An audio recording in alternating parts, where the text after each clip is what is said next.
हा पराठा पहा ना, कसला खरपूस झालेला आहे आणि त्यासोबतच एक झणझणीत असा लसूणी रायता देखील बनवलेला आहे. नमस्कार, मी रुपालीत रेसिपीमध्ये तुम्हा सर्वांचे खूप खूप मनापासून स्वागत. आज आपण हेल्दी, टेस्टी मूग डाळीचा पौष्टिक असा पराठा पाहणार आहोत आणि त्यासोबतच झणझणीत असं लसूणी रायता कसा करायचा ते पाहणार आहोत. चला तर मग रेसिपीला सुरुवात करूया. इथे मी पाव वाटी मूग डाळ घेतलेली आहे. ती छान अशी स्वच्छ करायची आहे आणि 2 ते 3 वेळा याला आपण धुवून घेणार आहोत. त्यानंतर याला अर्धा तास अशीच भिजत ठेवायची आहे. मी इथे डाळ भिजत घातलेली होती. त्यानंतर एका पॅनमध्ये मी 1 चमचा तेल घातलेलं आहे. ते छान असं गरम करायचं आहे. गॅस मीडियमच ठेवायचा आहे. त्यानंतर यामध्ये मी अर्धा चमचा जिरं घातलेलं आहे. त्यासोबतच मी अर्धा चमचा इथे ठेचलेलं धनं घालायचं आहे. धनं ठेचलेलं घालायचं जेणेकरून त्याचा स्वाद आहे पराठ्यांमध्ये खूप छान येतो. त्यामुळे इथे ठेचलेलं धनं घातलेलं आहे. छान असं याला परतवून घ्यायचं आहे. हलकासा गोल्डन कलर आला की यामध्ये मी अर्धा चमचा बडीशेप घातलेली आहे. अर्धा चमच्याला थोडीशी कमी आहे. ती देखील छान अशी आपण परतवून घेणार आहोत आणि यानंतर आपण ही भिजवलेली डाळ घालायची आहे. 2 ते 3 मिनटं अशीच ही परतवून घ्यायची आहे आणि याला छान अशी शिजवून घ्यायची आहे. आता कणिक मळण्यासाठी मी इथे अर्धी वाटी गव्हाचं पीठ घेतलेलं आहे. त्यानंतर 1 चमचा बेसन घालायचं आहे. बेसन घातल्याने पराठ्याला छान असा क्रिस्पीनेस येतो. त्यामुळे मी इथे 1 चमचा बेसन देखील घातलेलं आहे. आता यामध्ये मी चवीपुरतं मीठ घातलेलं आहे आणि 1 चमचा पांढरे तीळ घालायचे आहे. याने खूप छान असा फ्लेवर देखील येतो आपल्या पराठ्यांना आणि पौष्टिक देखील आहेत. त्यासोबतच मी इथे 1 चमचा ओवा घालायचा आहे. तो देखील मी हाताने छान असा क्रश करून घातलेला आहे. आता यासोबतच अर्धा चमचा मी इथे कस्तुरी मेथी देखील घालणार आहे. याने खूप छान असा फ्लेवर येतो पराठ्यांमध्ये.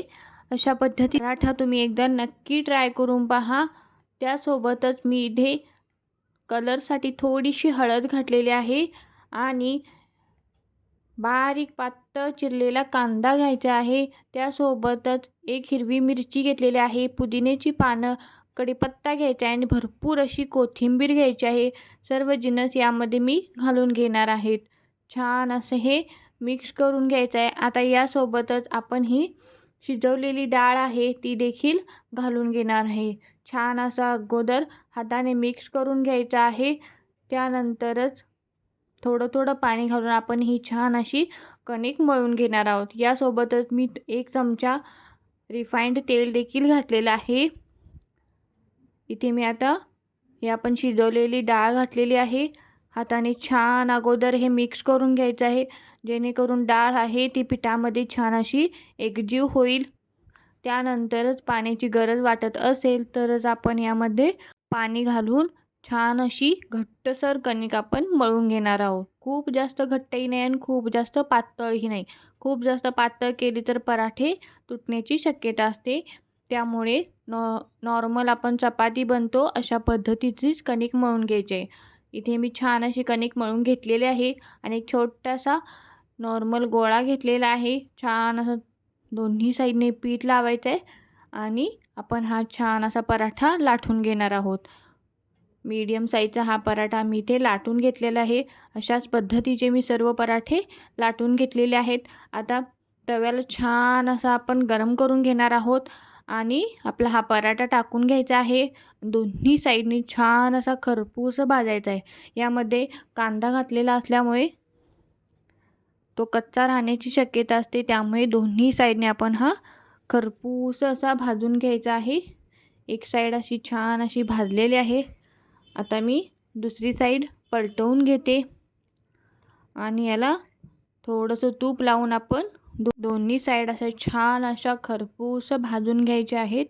इथे मी तूप लावलेलं आहे. तुम्ही तेल लावलं तरी देखील चालेल किंवा बटर लावलं तरी देखील चालेल.